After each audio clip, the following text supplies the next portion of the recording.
My name is Victoria Anderson. I was 32 years old the night my brother slapped me in front of 200 people and made the biggest mistake of his life. The sound cracked across the ballroom before the string quartet even finished its song. 1 second I was standing near the head table in a simple black gown, holding the invitation I had almost thrown away. The next, my cheek was burning. My father's birthday guests were frozen with champagne glasses in their hands, and my brother was pointing at me like I was a stain on the marble floor. "You don't belong here," he yelled, loud enough for every donor, judge, banker, and politician in the room to hear. Nobody moved. Nobody defended me.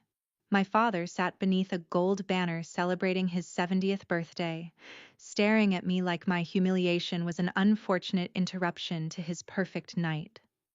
My mother looked down. My brother smiled like he had finally erased me from the family portrait for good. For years, they had treated me like the daughter who failed, the single mother who embarrassed them, the woman who walked away with nothing. And for years, I let them believe that was the whole story. I did not raise my hand back. I did not cry. I simply tasted blood on the inside of my lip and looked toward the governor's table. That was when the governor stood up. Her chair scraped against the floor, sharp as a warning. She looked around the room and said, "You people really don't know who she is?" Silence swallowed everything. My brother went pale when she added, "She's the one who—" Before I tell you what he said, and what happened after I walked out, tell me, what time is it for you right now, and where are you watching from? And what's the weather like, where you are?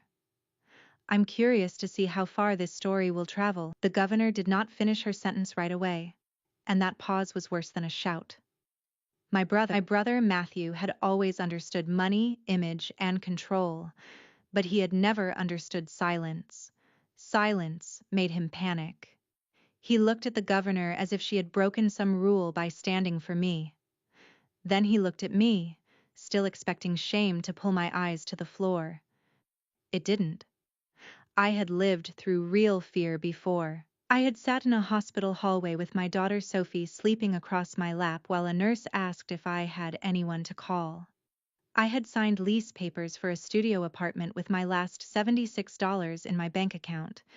I had learned how to smile through job interviews after my own family told half the city I was unstable, irresponsible, and impossible to trust. A slap at a birthday gala could hurt my face, but it could not reach the part of me they had already tried and failed to destroy. The governor finally spoke again, measured and cold. She is Victoria Anderson, the woman whose work kept 3 public housing projects from collapsing under fraud, negligence, and political pressure. She is also the woman whose anonymous legal trust saved this very foundation from being shut down last year. A wave of whispers moved through the ballroom. My father's hand tightened around his napkin. My mother lifted her head for the first time. Matthew laughed once, but it came out thin. "That's absurd," he said. "She paints murals in community centers and begs important people for attention. Don't turn her into some hero because you feel sorry for her." The governor's expression did not change. "I don't feel sorry for her. I trust her." That sentence landed harder than the slap.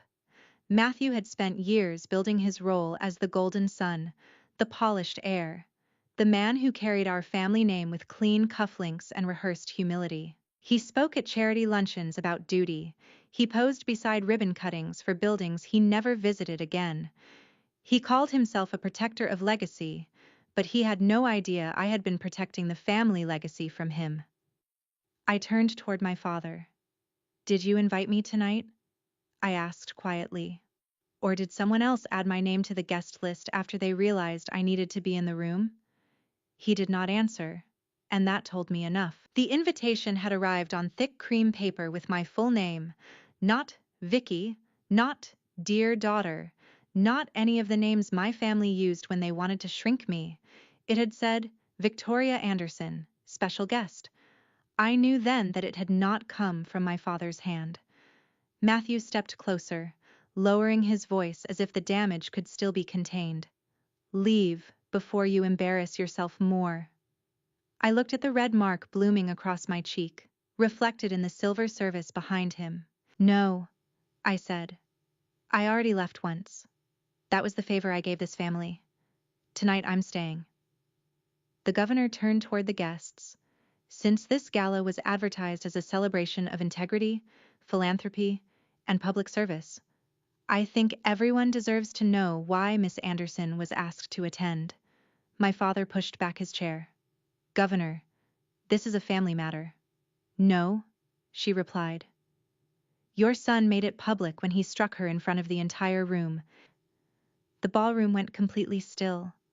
For the first time in my life, the silence was not working against me. It was waiting for me. Matthew's jaw clenched, but his eyes were no longer angry. They were calculating. He knew there were things I could say that would not sound like family drama once they were spoken aloud. They would sound like evidence. And evidence had always been the one language he could not bully into obedience. I reached into my clutch and felt the edge of a small silver flash drive. I had not come to ruin my father's birthday.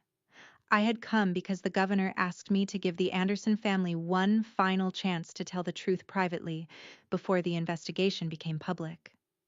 But Matthew had raised his hand. He had turned a private reckoning into a public one. And when people choose an audience for your humiliation, sometimes they accidentally choose an audience for their own exposure. I should explain why Matthew hated me enough to slap me in a room full of cameras. It was not because I was poor, although he enjoyed saying that. It was not because I had a child before marriage, although he used that whenever he wanted our parents to look disappointed in me. It was because I knew what he had done, and he had spent 7 years making sure nobody believed me. When I was 25, I worked part-time in the Anderson Family Foundation's outreach office. I was not important there. I answered emails, organized grant photos, and drove to neighborhoods my brother only mentioned in speeches. I saw families move into temporary housing with mold behind fresh paint. I saw contractors paid twice for repairs that were never completed. I saw invoices with identical numbers and different company names. At first, I thought it was sloppy bookkeeping. Then I found my brother's initials on approval forms attached to projects he publicly claimed he had personally rescued. I took the files to my father. I still remember him sitting behind his desk, wearing the face he wore when employees disappointed him. He did not read past the first page. He asked me if I understood how dangerous accusations could be when made by someone emotional. Matthew arrived 10 minutes later, already prepared. He called me jealous. He said pregnancy had made me paranoid. He said I was angry because I would never be trusted with real responsibility. By dinner, the story had changed. I was no longer the daughter who found suspicious files. I was the unstable one who had tried to sabotage my brother out of bitterness. By the end of the week, I was removed from the foundation. By the end of the month, my father told me not to come home until I apologized. I left with 2 suitcases, a folder of copied documents, and Sophie moving under my ribs like a tiny heartbeat, reminding me I could not collapse. That was the part Matthew never understood. He thought exile would silence me. Instead, it gave me time. I studied nonprofit compliance at night. I worked at a legal aid office during the day. I painted murals on weekends because art was the only place my anger could breathe without poisoning me. I learned how grants were supposed to move, how shell vendors hid behind friendly names, how board members signed things they did not read, and how powerful families survived scandals by blaming the least protected person in the room. For years, I did not attack. I built. I built a small practice helping community organizations recover stolen funds. I built a reputation under my mother's maiden name so the Anderson name could not open doors or slam them shut. I built a file so complete that when the governor's office finally called me, they did not ask if I had suspicions. They asked if I was ready to testify. Back in the ballroom, Matthew did not know how much of his past was sitting inside my purse. He only knew the governor had said too much, and the guests were looking at him differently. That was all it took for his perfect mask to sweat at the edges. "This is a performance," he announced, spreading his hands toward the room. "My sister has always wanted attention. She appears after years of silence, and suddenly she is connected to the governor. Convenient." He smiled at my father, asking for rescue without saying it. "Dad, don't let them turn your birthday into a circus." My father looked at me then, really looked, and I saw something flicker across his face. Not love, not yet. Fear. He was beginning to understand that the daughter he dismissed had returned with more than hurt feelings. "Victoria," he said slowly, "what is going on?" I wanted to laugh, not because anything was funny, but because that question had arrived 7 years late. "What's going on, for?" I said. "Is that your foundation was used to steal from people who trusted our name. What's going on is that Matthew needed someone to blame if anyone noticed. And what's going on is that he chose me because he thought I was the easiest person in this family to break." My mother whispered my name. Matthew snapped, "Don't you dare." I looked at him. "You slapped me in public and told me I didn't belong here. Don't act surprised because I finally agree. I don't belong in the lie anymore." A photographer near the dessert table lowered his camera, unsure whether to keep recording. The governor did not stop him. That was when I realized the room was no longer a birthday party. It had become a witness stand. Matthew tried to recover by doing what he had always done best, turning pain into a question of manners. He straightened his tuxedo jacket, wiped his thumb across his lower lip, and gave the room a wounded smile. "I apologize," he said, though he did not look at me. "Emotions are high.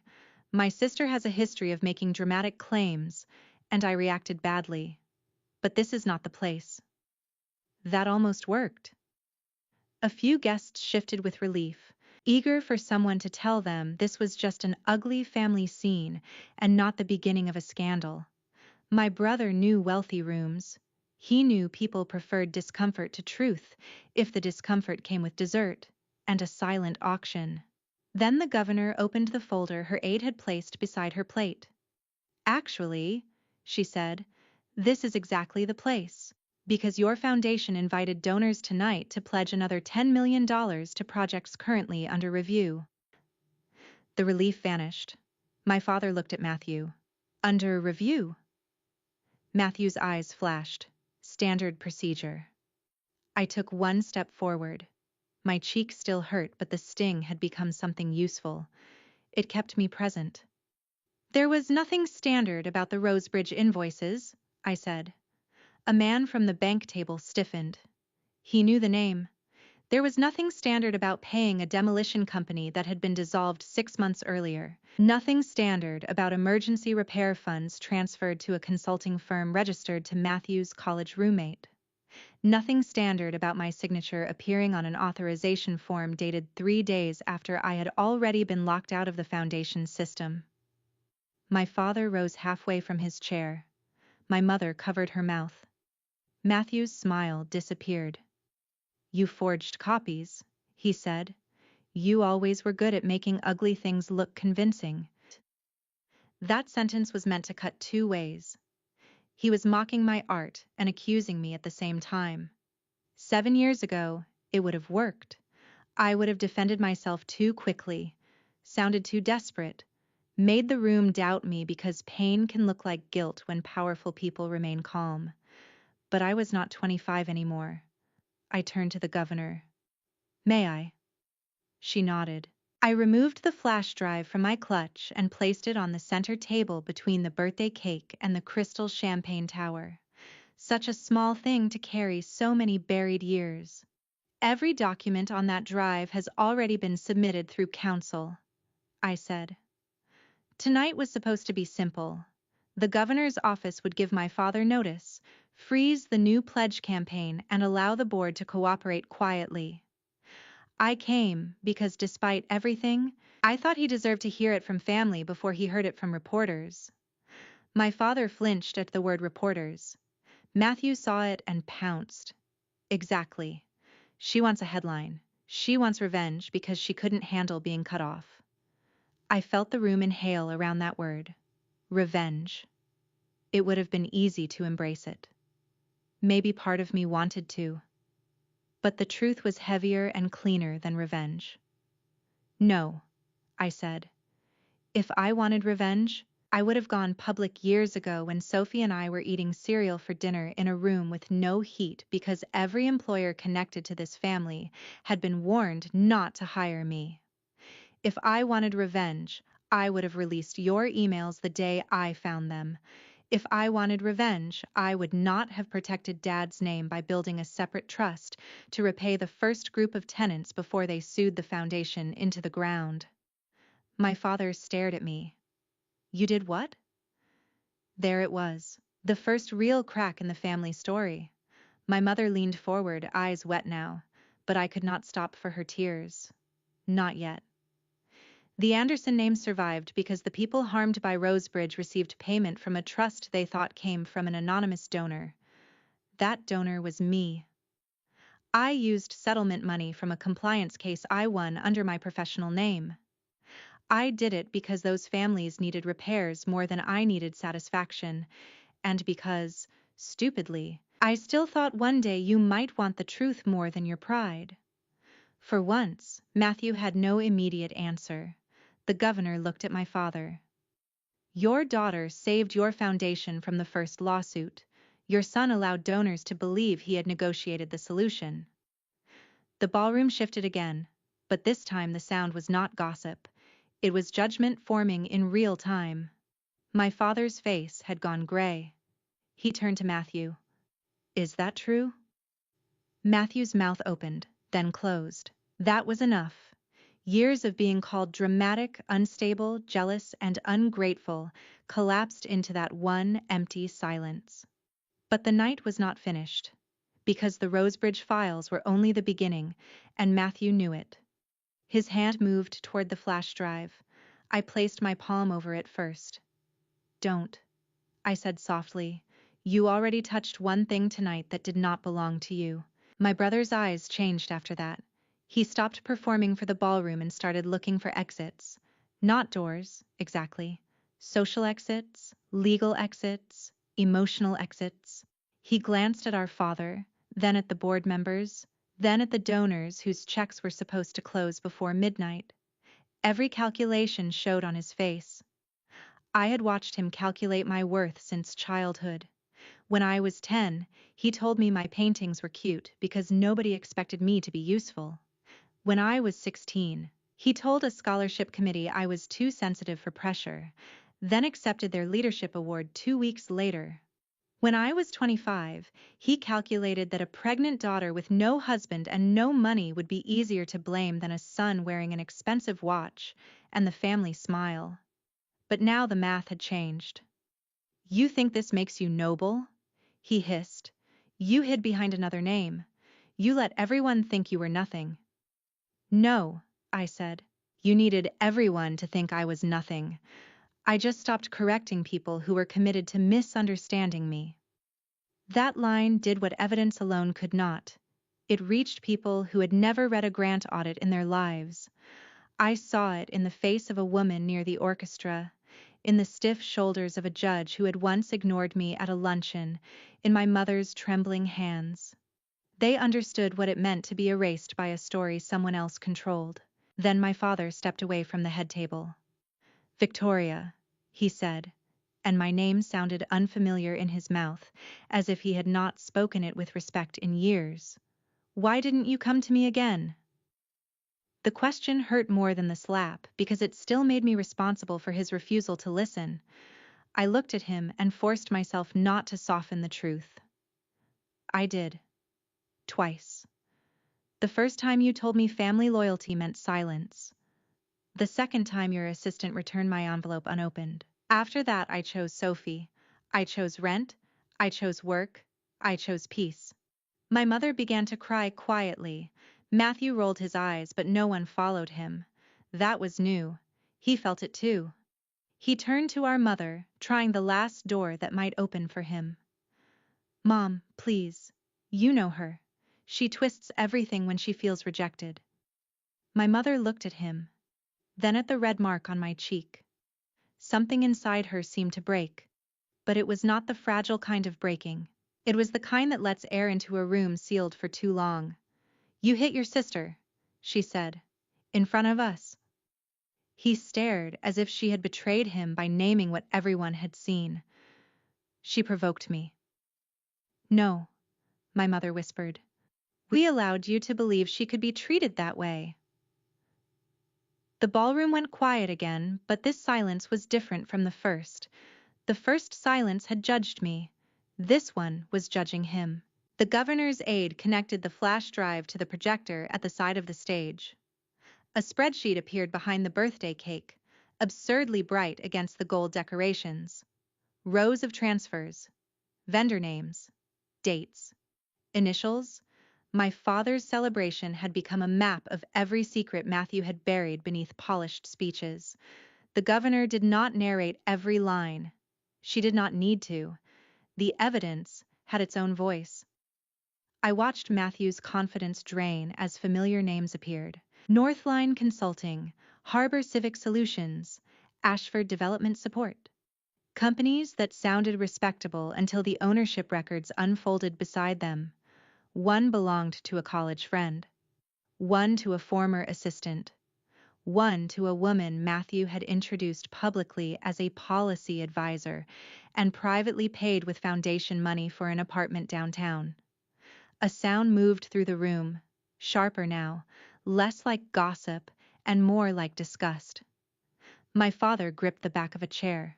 "Matthew," he said, "tell me there is an explanation." Matthew's eyes darted to me, and for a moment I saw the boy he had once been, furious that his little sister had found his hiding place. "She set me up," he said. "She has always wanted my place." I almost smiled. Not because I was happy, but because he still did not understand. "Your place," I said. "That's what you thought this was about?" "I never wanted your chair at Dad's table. I wanted my name back." Then the governor clicked to the next slide. A scanned letter appeared. My letter. The one I had written 7 years earlier, begging my father to review the documents before cutting me off. Across the top was a handwritten note in Matthew's handwriting. "Do not let Dad see this. She's unstable. Handle quietly." My father sank back into his chair. My mother sobbed once, softly, and covered her mouth. Matthew stared at the screen like the past had turned around and recognized him. After the letter appeared, something strange happened. Nobody shouted. Nobody rushed to defend him. The guests who had once smiled at Matthew like he was the safest man in the room now looked at him as if he had become a liability. That was the punishment he feared most. Not prison, not scandal, not even losing money. He feared becoming unuseful to powerful people. My father stood slowly, and the room gave him the attention it had given him all night, but now his birthday crown looked heavy. "I built this family on reputation," he said. His voice cracked on the last word. "I thought reputation meant control. I thought if we kept the outside polished, the inside would eventually fix itself." He looked at me. I was wrong. Those 3 words were so small compared to what I had lost, but for years I had imagined them as impossible. Hearing them did not heal me instantly. It did not give Sophie back the birthdays my parents missed, or return the nights I cried silently in a bathroom so my daughter would not wake afraid. But it opened a door inside me that I had nailed shut for survival. Matthew stepped toward him. "Dad, don't do this here." My father turned, and for once he did not look like a man being managed by his son. "You don't get to choose the place anymore." The governor closed the folder. "The board will receive formal notice in the morning. The pledge campaign is suspended tonight. Funds connected to the reviewed projects will remain frozen pending cooperation." Several donors immediately began whispering to their assistants. Matthew heard the money leaving before anyone moved. Panic stripped the last elegance from his face. "You're going to believe her over me?" he demanded. My father looked at the screen, where my unread letter still glowed behind him. "No, I'm finally believing what I refused to read." That was when Matthew turned on me completely. "Are you satisfied?" he shouted. "You came here to destroy me at our father's birthday party. Congratulations, Victoria. You got your revenge." I felt every eye return to me, waiting to see if I would become the villain he needed me to be. I walked to the stage, not quickly, not dramatically, just steadily. The orchestra had stopped playing. The candles on the cake burned low. My cheek still throbbed. I picked up the microphone from the podium where my father had been scheduled to give a speech about family values. "I want to be very clear," I said. "I did not come here because I wanted applause. I came because people with less money than this room were harmed, and people with more power than them hoped they would stay quiet. I came because my daughter deserves to know that silence is not the price of being loved. And I came because I spent 7 years being punished for telling the truth in the wrong family." My voice shook once at the end, but it did not break. "Matthew is not being destroyed by me. He is being introduced to his own choices." No one clapped. I was grateful for that. Applause would have cheapened it. Instead, people listened. Really listened. I turned to my father. "You asked why I didn't come back. The answer is that every time I tried, this family asked me to make myself smaller. Tonight your son told me I didn't belong here, and maybe he was right. I don't belong in a room where love depends on usefulness. I don't belong at a table where truth is rude but cruelty is tolerated. I don't belong in a family that protects its image by sacrificing its daughters." My mother cried openly now. My father looked as if every sentence had aged him another year. Matthew stood alone beside the table, and for the first time in my life, nobody rushed to arrange the world around his comfort. The governor stepped closer, her voice softer now. "Victoria, the tenants from Rosebridge sent something when they learned you might speak tonight." Her aide handed me a small envelope. Inside were photographs, children standing in front of repaired apartments, an elderly man holding a handwritten sign that said, "Thank you, Miss V," a mother with twin boys smiling beside a new door painted blue. I pressed my fingers over the pictures and felt the revenge story inside me change shape. This was not revenge as destruction. This was revenge as proof. Proof that I had not disappeared. Proof that kindness done in secret could outlive lies told in public. Proof that my brother had spent years calling me worthless while people he ignored were speaking my name with gratitude. I looked at Matthew one last time. "You told me I didn't belong here," I said. "You were right about one thing. I belong with the people who know what my work is worth."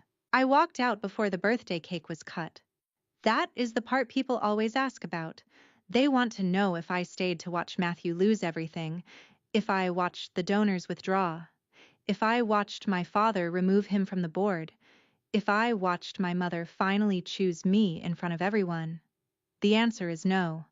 I had spent too many years measuring my pain by their reactions.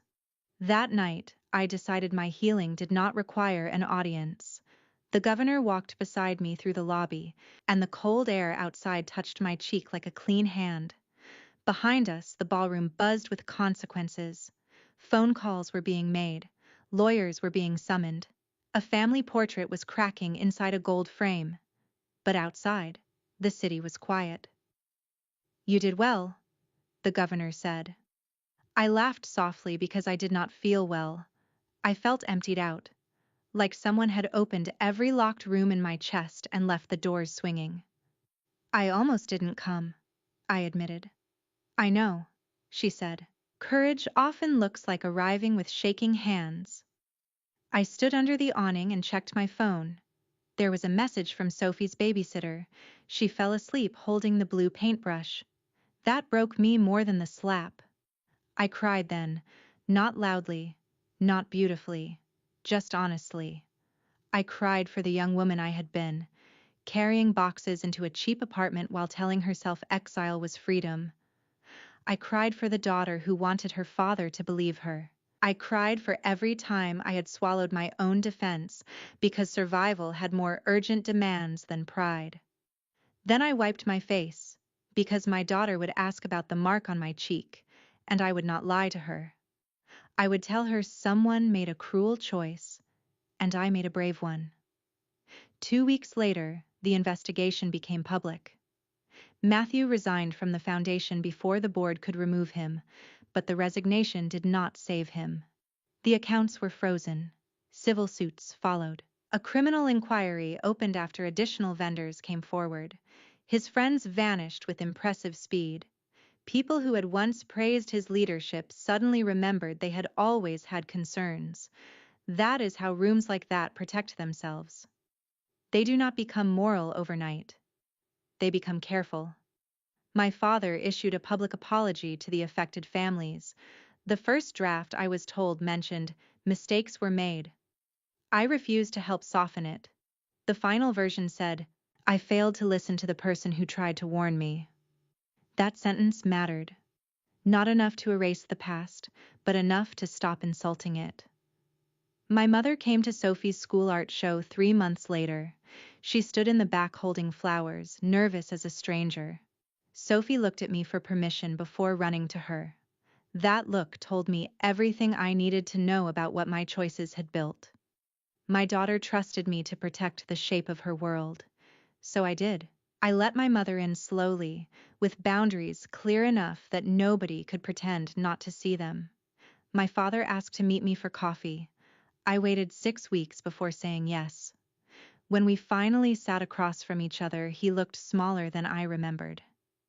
He did not ask for immediate forgiveness, which was wise, because I did not have it to give. Instead, he asked about Sophie. He asked about my work. He asked what Rosebridge needed next. For the first time, he asked questions without already owning the answers. As for Matthew, he sent one message through our mother. Tell Victoria she won. I deleted it. Winning was never the right word. Winning suggests a game, and what happened to me was not a game. It was a family system built on favoritism, silence, and fear of embarrassment.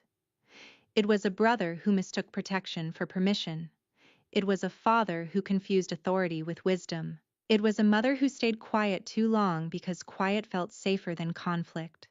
And it was me, finally understanding that being rejected by a broken system can be the beginning of becoming whole. A year after the gala, I returned to Rosebridge for the opening of a community arts and legal resource center. No black tie gowns, no champagne towers, no gold banner with my father's name. Just folding chairs, kids with paint on their sleeves, tenants who hugged me like family, and a blue door at the entrance because Sophie insisted every safe place should have one. The governor attended, but she did not make the day about politics. My father came too. He stood near the back, quiet, watching me teach a little girl how to hold a brush without gripping it too tightly. Later, he said, I missed so much. I answered, yes, you did. I did not rescue him from that truth. Love does not require pretending the wound was smaller than it was. My mother helped Sophie hang paper stars from the windows. She cried when Sophie called her grandma without being prompted. Healing, I learned, is not one grand speech. It is 100 small moments where people choose not to repeat the old harm. Sometimes they fail. Sometimes you step back. Sometimes the apology is real, but the access still has to be earned. Matthew did not attend. I heard he moved out of the city while the cases continued. Maybe someday he will understand that the slap was not the moment he lost. He lost long before that, every time he chose image over integrity, every time he used family loyalty as a weapon, every time he mistook my silence for weakness. The slap only made the truth loud enough for everyone else to hear. People still ask me what the governor meant when she said, she's the one who... Here is the full sentence she later gave to a reporter. She's the one who protected the people this family claimed to serve. I keep that article folded in a drawer, not because I need the praise, but because Sophie likes to read it when she forgets that doing the right thing can feel lonely before it feels powerful. On the night of my father's birthday, my brother told me I did not belong there. He meant I did not belong among the powerful, the polished, the protected. He was right. I belonged somewhere better. I belonged beside my daughter, beside the families who trusted me, beside the truth I had carried even when it cost me everything. And if you have ever been humiliated by people who thought your silence meant defeat, remember this. Sometimes the moment they try to erase you becomes the moment everyone finally sees who you are. Our team puts care into every script so each story can be dramatic, engaging, and useful in its message. This video is fictional and made only for educational and entertainment purposes. We hope it encourages viewers to protect their peace, recognize manipulation, and never feel guilty for walking away from disrespect.